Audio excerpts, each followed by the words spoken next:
ଆଜିର ମୁଖ୍ୟ ଖବର। ରାଜ୍ୟରେ ବଢ଼ିଛି ମୁଣ୍ଡ ପିଛା ଆୟ। ଆର୍ଥିକ ପରିଚାଳନାରେ ଓଡ଼ିଶା ଦେଶର 1 ନମ୍ବର। ରାଜ୍ୟର ଋଣଭାର ସହନୀୟ, ବଢ଼ିଛି ମୁଣ୍ଡ ପିଛା ଆୟ। ମୁଖ୍ୟମନ୍ତ୍ରୀଙ୍କ ବଳିଷ୍ଠ ପଦକ୍ଷେପ, ସୁଚିନ୍ତିତ ଯୋଜନା ସହ ନିୟମିତ ଆର୍ଥିକ ସଂସ୍କାର ଏବଂ ଦୃଢ଼ ପ୍ରଶାସନିକ ନିଷ୍ପତ୍ତି ରାଜ୍ୟ ଅର୍ଥନୀତିକୁ ସୁଦୃଢ଼ କରିଛି। 20 ବର୍ଷ ତଳେ ଏକଦା ବିତ୍ତୀୟ ନିଅଣ୍ଟ ରାଜ୍ୟର ଦୁର୍ନାମ ଅର୍ଜିଥିବା ଓଡ଼ିଶା ଏବେ ରାଜସ୍ୱ ବଳକା ରାଜ୍ୟରେ ପରିଣତ ହୋଇପାରିଛି। ରାଜ୍ୟର ଶୃଙ୍ଖଳିତ ବିତ୍ତୀୟ ପରିଚାଳନା ଲଗାତାର ଭାବେ ଜାତୀୟ ସ୍ତରରେ ଚର୍ଚ୍ଚା ଓ ପ୍ରଶଂସାର ବିଷୟ ହୋଇଛି। ମୁଖ୍ୟମନ୍ତ୍ରୀଙ୍କ ବିମାନ ବୁଲା 2 ବର୍ଷରେ 64 ଥର ଏୟାରକ୍ରାଫ୍ଟରେ ଯାଆନ୍ତି ଦିଲ୍ଲୀ। ରାଜକୋଷ ପାଣ୍ଠିରେ ମୁଖ୍ୟମନ୍ତ୍ରୀଙ୍କଠୁ ଆରମ୍ଭ କରି ରାଜ୍ୟର ମନ୍ତ୍ରୀମାନେ ନିଜର ବିମାନରେ ବୁଲିବା ସଉକକୁ ପୂରା କରିଛନ୍ତି।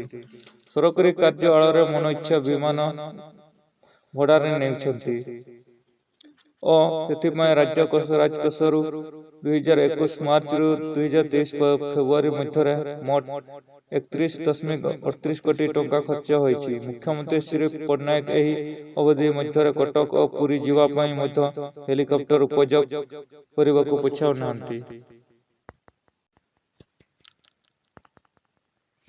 71,618 ପିଲାଙ୍କୁ ଦିଆଯିବ ମେଧାବୃତ୍ତି। 71,000ରୁ ଉର୍ଦ୍ଧ୍ୱ ଛାତ୍ରଛାତ୍ରୀଙ୍କୁ ଦିଆଯିବ ମେଧାବୃତ୍ତି। ପୁରସ୍କୃତ ହେବେ ଶିକ୍ଷକ।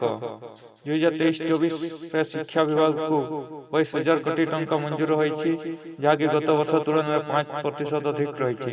ଏନେଇ ପ୍ରେସମିଟ୍ କରି ସୂଚନା ଦେଇଛି ଗଣଶିକ୍ଷା ବିଭାଗ। ଗଣଶିକ୍ଷା ବିଭାଗରେ 51,535ଟି ପଦବୀ ସୃଷ୍ଟି ହୋଇଛି।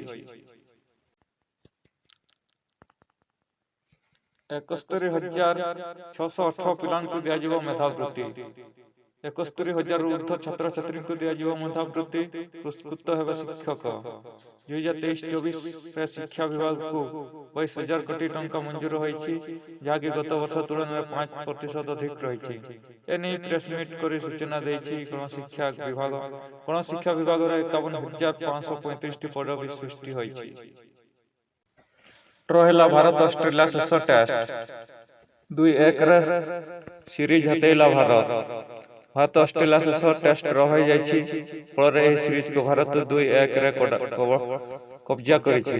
ଅଷ୍ଟ୍ରେଲିଆ ଦ୍ୱିତୀୟ ଇନିଂସରେ ଟ୍ରାଭିସ୍ ହେଡ୍ ଓ ଲାବୁଶେନାଙ୍କ ଦମଦାର ପାଳି ଫଳରେ ଏହି ମ୍ୟାଚ୍ ଡ୍ର ଆଡ଼କୁ ଗତି କରିଥିଲା। ଏହା ସହ ଭାରତକୁ ଡବଲ ଖୁସି ମଧ୍ୟ ମିଳିଛି। ଭାରତ ଟେଷ୍ଟ ଚାମ୍ପିୟନସିପ୍ର ଫାଇନାଲ ଟିକେଟ୍ ହାତେଇଛି। ଫାଇନାଲରେ ଅଷ୍ଟ୍ରେଲିଆକୁ ଭେଟିବ ଭାରତ।